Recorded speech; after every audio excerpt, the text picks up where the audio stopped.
Il évite toujours les fissures en marchant. Chaque fois qu'il rencontre un terrain compliqué, il utilise son sac à dos comme marchepied pour le traverser. Il s'assure toujours d'avoir quelque chose sous les pieds et refuse de toucher des trous ou des fissures. En plus de ça, il est obsédé par la symétrie. Que ce soit pour ajuster ses lunettes ou vérifier l'heure, il doit le faire des deux côtés pour que ça soit équilibré. Sa petite amie en a marre de lui tous les jours. Il réorganise et trie toutes leurs affaires en groupes séparés. Finalement, elle décide de rompre avec lui. Comprenant que son TOC rend la vie difficile à lui-même comme à son entourage, l'homme demande l'aide d'un spécialiste réputé. Quand il arrive, il découvre que les lieux sont remplis de personnes atteintes de TOC. L'une d'entre elles est une femme qui ne porte que des vêtements blancs tous les jours. Avant de s'asseoir, elle doit désinfecter la chaise. Elle n'ouvre même pas une fenêtre sans avoir mis des gants d'abord. Si quelqu'un lui touche accidentellement la main, elle va immédiatement la laver plus de 10 fois en tout. Elle se lave les mains des dizaines de milliers de fois par jour. Ironiquement, c'est une biologiste qui travaille tous les jours avec des bactéries. Par conséquent, elle désinfecte constamment tout ce qui l'entoure.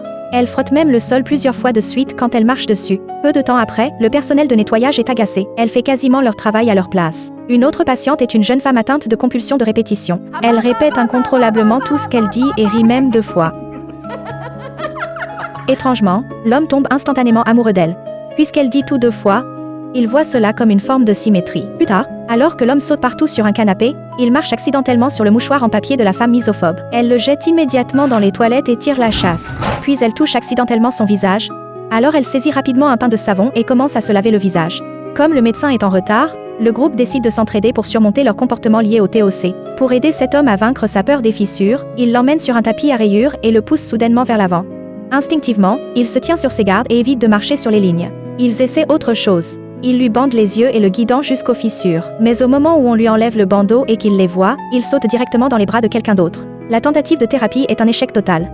Ensuite, il tente de l'aider. Pour cette femme atteinte de TOC de contamination, il lui demande de toucher une toilette. Elle n'arrive pas à se résoudre à le faire, donc ils réduisent le défi et lui demandent de toucher un lavabo à la place. Même après ça, elle hésite.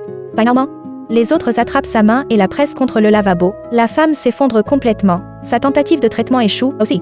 Alors que tous désespèrent, l'une des membres féminines du groupe s'effondre soudainement et commence à convulser. Il s'empresse pour l'aider. Dans le chaos, la femme touche plusieurs objets sans s'être lavé les mains. Ensuite, l'homme ne remarque même pas les fissures sous ses pieds.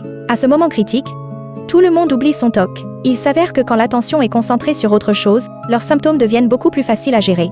Juste au moment où la jeune femme s'apprête à répéter un compliment pour la 2e fois, l'homme l'embrasse soudainement. Puis il lui dit que désormais, each time she speaks, s'il ne le dit qu'une fois, il l'embrassera. Inspiré par leur progrès, le groupe crée un club de soutien pour les personnes atteintes de TOC, se réunissant mensuellement pour des thérapies de groupe.